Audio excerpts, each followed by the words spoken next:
নমস্কার বন্ধুরা, আমি সুরজিৎ আর আপনারা দেখছেন ডাব্লিউবি জব। ইন্ডিয়ান রেলওয়ে পক্ষ থেকে যে নতুন জব নোটিফিকেশনটি বেরিয়ে এসছে সেটি নিয়ে আলোচনা করব এই ভিডিওটাতে। তার জন্য ভিডিওটা পুরো দেখতে থাকুন এবং চ্যানেলটাকে সাবস্ক্রাইব করুন পরবর্তীকালে এরকম ধরনের নিত্য নতুন জব নোটিফিকেশন পেতে। এখানে ৩টি পোস্টের জন্য আপনাদের নোটিফিকেশন বেরিয়ে এসছে। এক হচ্ছে ওয়েলফেয়ার অফিসার, জুনিয়র অ্যাসিস্ট্যান্ট এবং জুনিয়র টাইম কিপার। এখানে অনলাইনে অ্যাপ্লিকেশন চালু হয়ে গেছে 26/4/2023 তারিখে এবং এটি চলবে 25 মার্চ 2023 তারিখ পর্যন্ত। এবং আপনাদের যে অনলাইনে কম্পিউটার বেসিস পরীক্ষাটি হবে সেটি হবে নভেম্বর-ডিসেম্বর 2023 তারিখের মধ্যে। জুনিয়র টাইম কিপারের ক্ষেত্রে এডুকেশন কোয়ালিফিকেশান লাগবে শুধুমাত্র মাধ্যমিক পাস। যে কোনো শাখায় মাধ্যমিক পাস করে থাকলে এখানে আপনারা অ্যাপ্লাই করতে পারবেন। এখানে আপনাদের বয়স লাগবে 1/7/2023 তারিখ অনুযায়ী 18 থেকে 34 বছরের মধ্যে। এবং এখানে আপনারা বেতন পাবেন লেভেল 2 অনুযায়ী 28,000 টাকা করে। এখানে আপনাদের টোটাল ভ্যাকেন্সি আছে 1676টি। এরপরে আসা যাক জুনিয়র অ্যাসিস্ট্যান্ট। এখানে আপনাদের কোয়ালিফিকেশান লাগবে যে কোনো শাখায় উচ্চ মাধ্যমিক পাস করে থাকলে এখানে অ্যাপ্লাই করতে পারবেন। এখানে আপনাদের বয়স লাগবে 1/7/2023 তারিখ অনুযায়ী 18 থেকে 34 বছরের মধ্যে।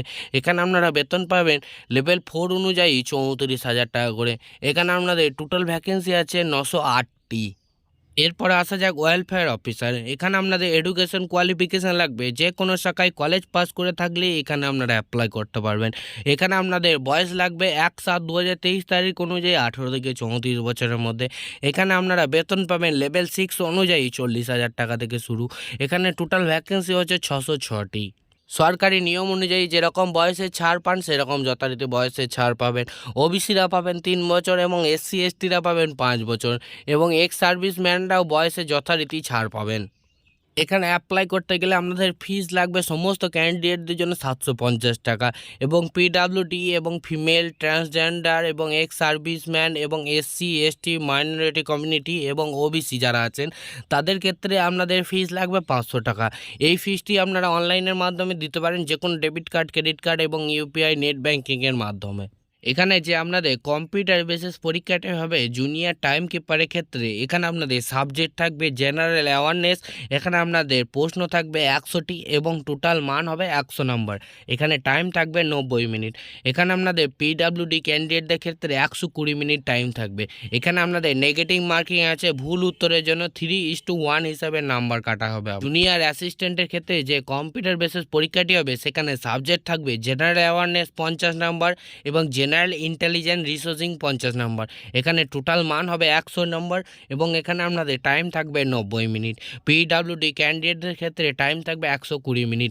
এখানে আপনাদের নেগেটিভ মার্কিং আছে, ভুল উত্তরের জন্য 3:1 হিসাবে কাটা হবে।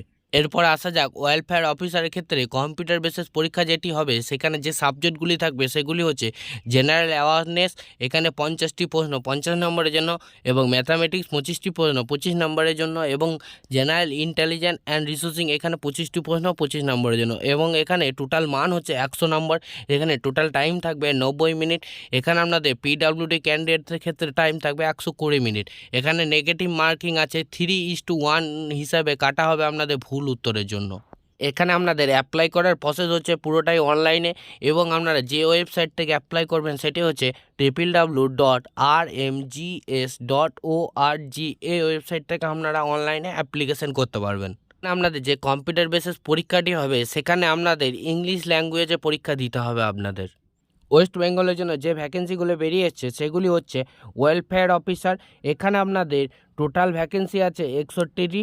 এখানে আপনাদের আনরিজার্ভের জন্য 23টি, SCর জন্য 9টি, STর জন্য 8টি, OBCর জন্য 11টি এবং EWS এর ক্ষেত্রে 10টি এবং জুনিয়র অ্যাসিস্ট্যান্টের ক্ষেত্রে এখানে টোটাল ভ্যাকেন্সি আছে 94টি।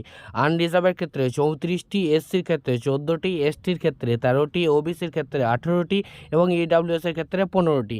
এরপরে আসা যাক জুনিয়র টাইম কিপার। এখানে আপনাদের টোটাল ভ্যাকেন্সি আছে 166টি। এখানে আনরিজার্ভের জন্য 65টি, SCর জন্য 23টি, STর জন্য 22টি, OBCর জন্য 31টি এবং EWS এর ক্ষেত্রে 25টি। এখানে আপনাদের ওয়েস্ট বেঙ্গলের টোটাল ভ্যাকেন্সি হচ্ছে 321টি। এখানে সিলেকশন প্রসেসটি হচ্ছে প্রথমে হবে আপনাদের CBT অর্থাৎ কম্পিউটার বেসিস টেস্ট, তারপর হবে DV অর্থাৎ ডকুমেন্টস ভেরিফিকেশান, তারপর হবে আপনাদের মেডিকেল, তারপর হবে আপনাদের ফাইনাল মেরিট লিস্ট। এই ভিডিওটা দেখে যদি আপনার একটুকু ভালো লেগে থাকে অবশ্যই ভিডিওটা লাইক, শেয়ার, কমেন্ট করতে ভুলবেন না। এই ভিডিওটি দেখার জন্য আপনাকে অসংখ্য ধন্যবাদ।